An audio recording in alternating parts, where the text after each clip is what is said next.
Hello everyone. Today I want to take you along with my problem with the thought and process of addiction. I have some demons I think everyone has that I would like to suffocate, and I definitely misused drugs to do so. But after a while, I always noticed that they came back, and I should find different ways to deal with those tiny little demons. Before I continue, this video is not made to hurt or downplay anyone, but to show you my view on an empowered human being. Um my thesis is as follows. Addiction is just a label that is used for people who don't want to get rid of their addiction or do not have the tools in how they can get rid of it. And it sounds a bit harsh maybe, especially the first part, but also probably the later part. But let's be fair. I think most of us are definitely the gun shooter of their own self-destruction. And it's the same thing with therapy. If you don't want to work for your therapy, or you admit that you have a problem, or I wouldn't say problem, but something that you have to work with, or that you just do it for other people, then therapy is most likely not going to work. I've been guilty myself of that. I did my therapy in Berlin at the age of 28, and then I was finally ready for it. I also tried to do it before, and I often failed because, well, it was too confronting for myself. I didn't know how to deal with it. So yeah, then I just stopped at one point, and I noticed that it was actually still there. So what helped me to understand this?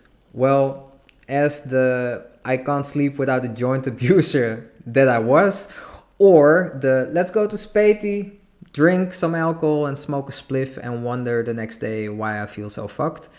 Once I started to understand that I wouldn't get rid of those demons, I started to see that I would need to find ways for myself to get them under control. My dependency on drugs would also go away.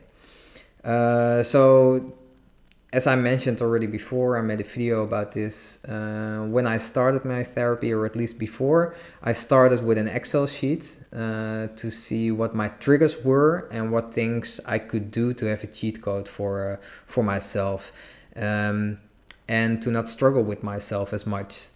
So as I'm now in Malta, to give you an example that currently looks as follows.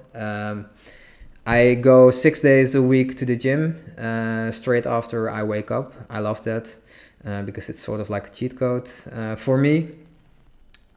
Eat regular and healthy. You are what you eat. Yeah, super corny, I know. But still, if you only eat pizza, McDonald's, and whatever, you're gonna notice that mentally as well. Um, don't drink, at least for me, I don't drink more than 2 coffees a day and not 12 hours before I sleep. I know that that's a long period, but like last week, for example, if I drink coffee after that, I'm just gonna wake up during the night, I'm gonna sleep bad, and that's just gonna be a rolling ball that continues. So, yeah, otherwise, I just don't sleep, and sleep is important. Then also, I would like to give another example. Choose structure over social life. I know that social life is important. I see that as well.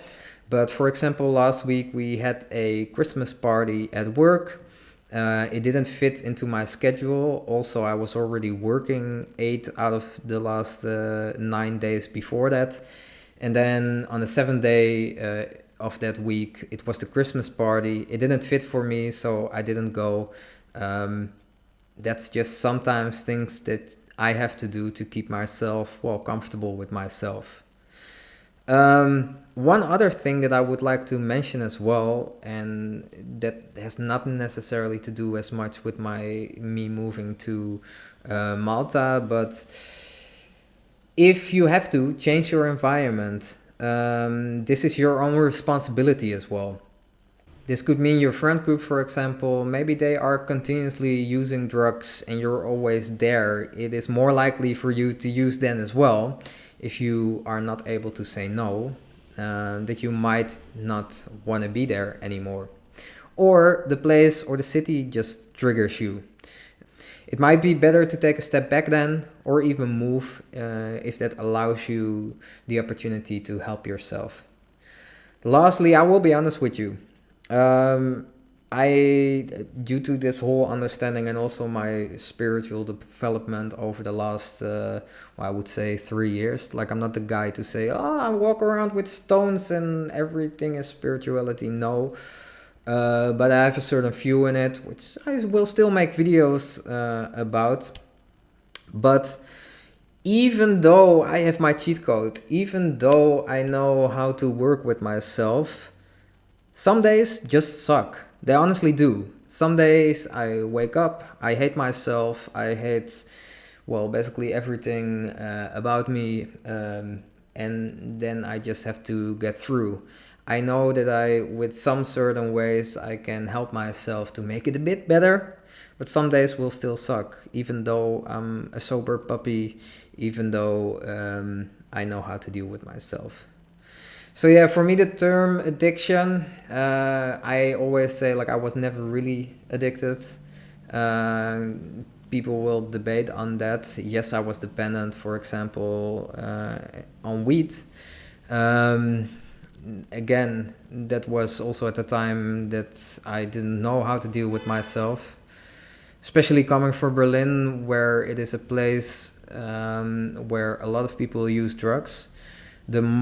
People that used drugs in the smartest way also had themselves under control, they had their life under control, and etc. So in Berlin, I see a lot of misuse of drugs as well. This all comes together, but I wanted to give you all an insight of how I look at addiction.